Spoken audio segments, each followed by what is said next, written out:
Howdy. Today we are taking a look at Universe Inferno. This figure is based on a modern interpretation of Inferno's appearance in the Generation 2 toy line.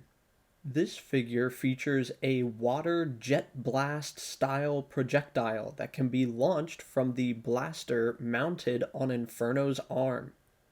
In his robot mode, Inferno doesn't look too bad. He's pretty chunky, and a lot of the articulation is definitely showing its age. Some parts collide in ways that hinder the articulation. The feet are really lacking considering most of the articulation is there for transformation. And the back, ugh. Compared to nowadays, this back has way less going for it than it did back when it was originally made. Although I give them credit, I believe they did well with what they had. But unfortunately, this figure just doesn't show very well compared to modern figures. Unlike modern figures, however, this figure has a spring-loaded missile launcher. Do you remember when Transformers came with spring-loaded missile launchers? Leave a like or a comment down below. Here's how Voyager Inferno scales with Deluxe Class Deep Cover, Voyager Class Artfire, and Leader Class Grimlock. In his vehicle mode, Inferno is a fire truck based on the Pierce Contender series made from the early to mid-2000s. Inferno's vehicle mode, I think, looks way better than the robot mode. There's a lot of really nice detail on this pretty reasonably sized vehicle.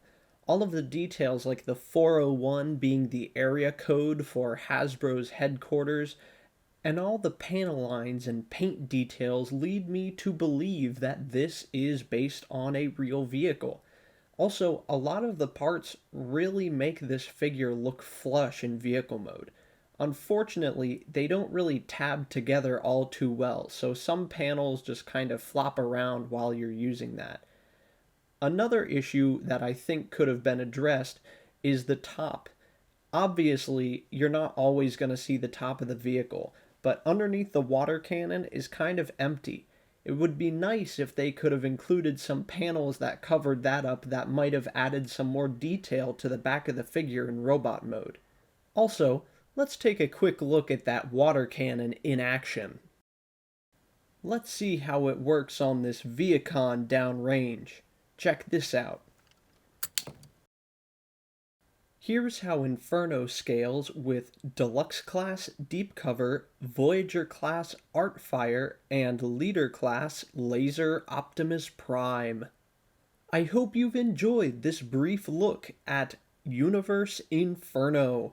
If there are any other figures you'd like me to take a look at next, leave a comment down below. And as always, I'm Leo, reminding you that plastic toys don't belong in plastic prisons. See you next time.